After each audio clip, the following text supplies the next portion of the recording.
Old Machine Lovers, јас сум JJ. Јас сум Драганчо Богевски, Попето. Попето, многу ми е драго. Кажете ми, што е ова до нас? Ова е Ford T модел 1923 година, увезено е од Америка, кај нас е редок модел, сега го поседувам јас. Во колку оригинална состојба овој автомобил, бидејќи ова е навистина стар автомобил? 100% оригинална состојба. Репариран е само крово горниот за мене, тоа е, другото си е се само оригинал. Претпоставам дека не е прва фарба или?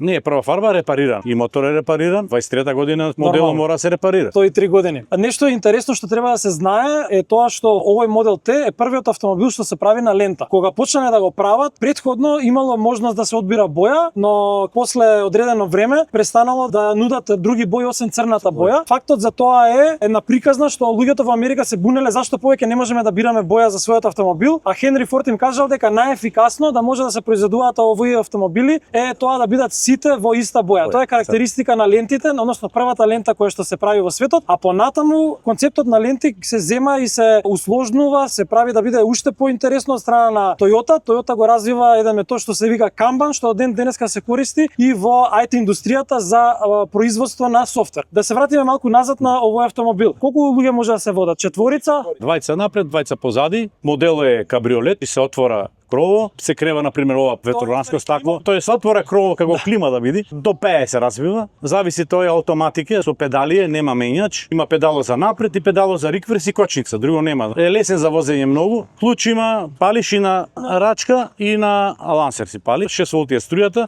во исправна состојба 100%. Ова е на македонски на таблички? Не е моментално, ќе оди на царина сега, треба да се цари. Бандашите се направени од дрва на овој модел, многу добар за возење, значи нема никаков проблем, има добра амортизација, преден и заден се шпирали и е стварно интересно возењето. Порано во тоа време и немало многу патишта, затоа овие модели се издигнати за да може да проаѓаат по било каков пат. Малце се повисоки од другите за да не фаќат од оздола. Нешто што денешните кросовери сакаат да бидат, ама не се. Не се, да. Дали има багажник овој автомобил? Нема багажник овој. Обично назад му ставале некој плус позади резервната гума и странично овде му ставале, тоа од ова страна нема, кај шоферот нема врата, влезна, обично е ставале тука како багажник. Овој бил многу мал модел на тоа време. Многу ти благодарам што си успел еден ваков историски автомобил да го донесеш во Македонија за младите, старите, сите генерации да може да го видат нешто што се возело во светот кога кај нас се возеле коњи. Се потрудивме и мислам дека ќе биде тоа е за Битола како една награда. Тука е Манаки телевизијата, па ќе видиме годинава може да го изложиме на Манаки. Боже здравје. Се надам дека ќе може некогаш да се повозиме. Благодарам многу. Фала многу. Поздрав.